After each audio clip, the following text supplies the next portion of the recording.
कांग्रेस के कार्यालय में तोड़फोड़ की। ये लोग उनके साथ दोस्ती करके बैठे हैं। बाहर से तो अपना लेबल बदल सकते हैं, लेकिन पुराने पापों का क्या होगा, यह पाप आपको लेके डूबेंगे।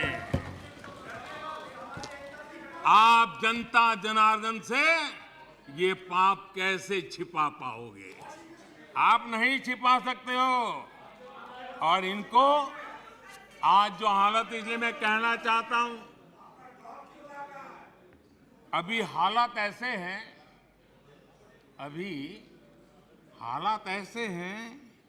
इसलिए हाथों में हाथ।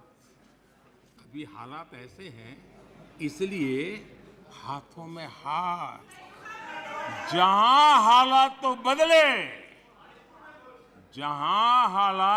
बदले, फिर छुरियां भी निकलेगी।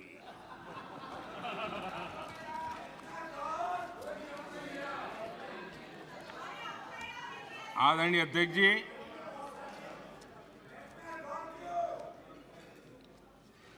ये घमंडिया गठबंधन देश में परिवारवाद की राजनीति का सबसे बड़ा प्रतिबिंब है। देश के स्वाधीनता सेनानियों ने, हमारे संविधान निर्माताओं ने हमेशा परिवारवादी राजनीति का विरोध किया था। महात्मा गांधी, सरदार वल्लभ भाई पटेल, बाबा साहब आम्बेडकर, डॉक्टर राजेंद्र प्रसाद, राणा आजाद, गोपीनाथ बोरदोली, लोकनायक जयप्रकाश, डॉक्टर लोहिया, आप जितने भी नाम देखेंगे, सबने परिवारवाद की खुलकर आलोचना की है। क्योंकि परिवारवाद का नुकसान देश के सामान्य नागरिक को उठाना पड़ता है। परिवारवाद सामान्य नागरिक के उसके हकों, उसके अधिकारों से वंचित है। इसलिए इन विभूतियों ने हमेशा इस देश पर बात जोर दिया था कि देश को परिवार, नाम और पैसे पर आधारित व्यवस्था से हटना ही होगा। लेकिन कांग्रेस को हमेशा ये बात पसंद नहीं आई। आदरणीय अध्यक्ष जी, हमने हमेशा परिवारवाद का विरोध करने वालों का हमने बराबर देखा है कि उसके प्रति उनकी कैसी नफरत की बात है। कांग्रेस को परिवारवाद पसंद है, कांग्रेस को दरबारवाद पसंद है, जहां बड़े लोग, उनकी बेटे बेटियां भी बड़े पदों पर काबिज हो। जो परिवार से बाहर है, उनके लिए भी यही है कि जब तक आप इस महफिल में दरबारी नहीं बनोगे तो आपका भी कोई भविष्य नहीं है। यही उनकी कार्यशैली रही है। इस दरबार सिस्टम ने कई विकेट लिए, कितनों का हक मारा है इन लोगों ने। बाबा साहब आम्बेडकर, कांग्रेस ने जी जान लगाकर 2 बार उनको हरवाया।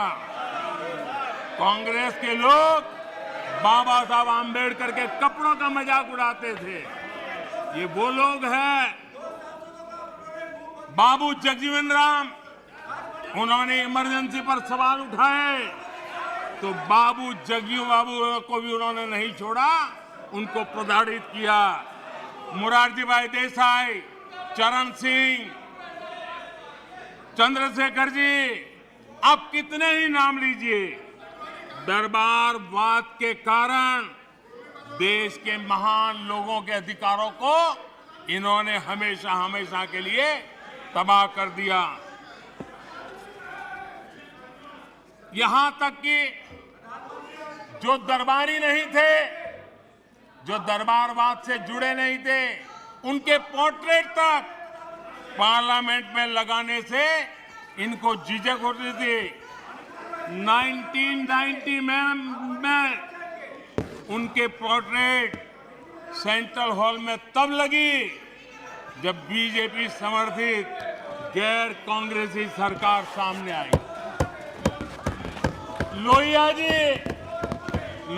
जी की पोर्ट्रेट भी संसद में तब लगी जब 1991 में गैर कांग्रेस सरकार बनी।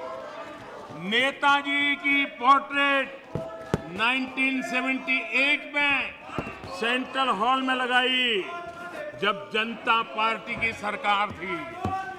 लाल बहादुर शास्त्री और चरण सिंह, उनका पोर्ट्रेट भी 1993 में गैर परिवार की सरकार में लगा। सरदार पटेल के योगदान को भी कांग्रेस ने हमेशा नकारा। सरदार साहब को समर्पित विश्व की सबसे ऊंची स्टैच्यू ऑफ यूनिटी प्रतिमा बनाने का गौरव भी हमें प्राप्त हुआ।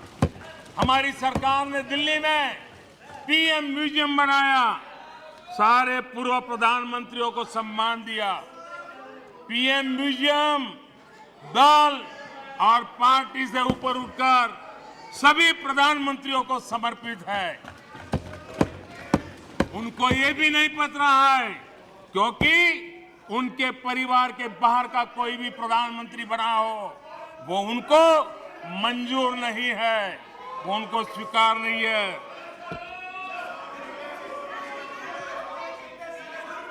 आदरणीय अध्यक्ष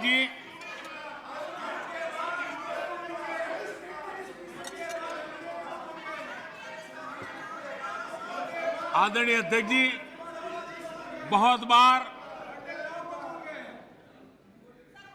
कुछ बुरा बोलने के इरादे से भी जब कोशिश होती है तो कुछ न कुछ सच भी निकल जाता है, और सच में ऐसे अनुभव हम सबको है, कभी कभी सच निकल जाता है। लंका हनुमान ने नहीं जलाई, लंका हनुमान ने नहीं जलाई, उनके घमंड ने जलाई। और ये बिल्कुल सच है। आप देखिए, जनता जनार्दन भी भगवान राम के रूप की है, जनता जनार्दन भी भगवान राम के रूप की है, और इसलिए 400 से 40 हो गए। हनुमान ने लंका नहीं जलाई, घमंड ने जलाई, और इसलिए 440 हो गए, 400 से 40 हो गए। आदरणीय अध्यक्ष जी,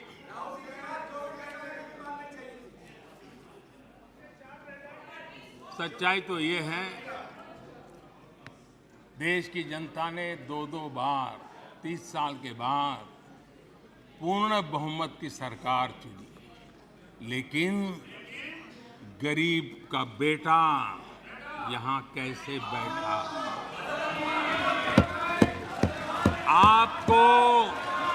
आपको जो हक था, आप अपनी पारिवारिक पीढ़ी मानते थे, वो यहां कैसे बैठ गया?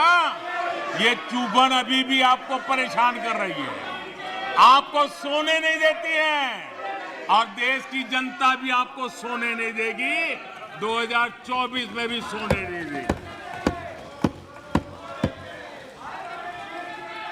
आदरणीय अध्यक्ष जी,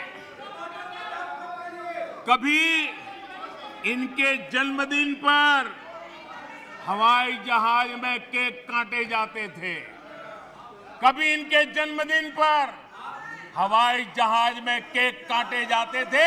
आज उस हवाई जहाज में गरीब के लिए वैक्सीन जाता है, ये फर्क है। आदरणीय अध्यक्ष जी, एक जमाना था, कभी ड्राई क्लीन के लिए कपड़े हवाई जहाज से आते थे, आज आज गरीब हवाई चप्पल वाला हवाई जहाज में उड़ रहा है। आदरणीय अध्यक्ष जी, कभी छुट्टी मनाने के लिए, मौज मस्ती करने के लिए नौसेना के युद्धपोत मंगवा लेते थे। नौसेना की युद्धपोत मंगवा लेते थे मौज मस्ती के लिए। आज उसी नौसेना के जहाज दूर देशों में फंसे भारतीयों को अपने घर लाने के लिए, गरीबों को अपने घर लाने के लिए उपयोग में आते हैं। आदरणीय अध्यक्ष जी, जो लोग आचार व्यवहार चाल चरित्र से राजा बन गए हो, आधुनिक राजा के रूप में ही जिनका दिमाग काम करता हो, उन्हें गरीब का बेटा यहां होने से परेशानी होनी है। आखिर ये नामदार लोग हैं और ये कामदार लोग हैं। आदरणीय अध्यक्ष जी, कुछ बातें बहुत ही समय पर मुझे कहने का अवसर मिलता है। बहुत सी बातें ऐसी होती है, इत्तेफाक देखिए, ये कोई मैं तो तय करके बैठता नहीं हूं, लेकिन इत्तेफाक देखिए कल यहां दिल से बात करने की बात भी कही गई थी। उनके दिमाग के हाल को तो देश लंबे समय से जानता है, लेकिन अब उनके दिल का भी पता चल गया। और अध्यक्ष जी, इनका मोदी प्रेम तो इतना जबरदस्त है जी, 24 घंटे सपने में भी उनको मोदी आता है। मोदी अगर भाषण करते समय बीच में पानी पिए तो ये कहते हैं, अगर पानी भी पिया तो ये सीना तान के कहते, देखिए मोदी को पानी पिला दिया। अगर मैं गर्मी में कड़ी धूप में भी जनता जनार्दन के दर्शन के लिए चल पड़ता हूं, कभी पसीना पोंछता हूं,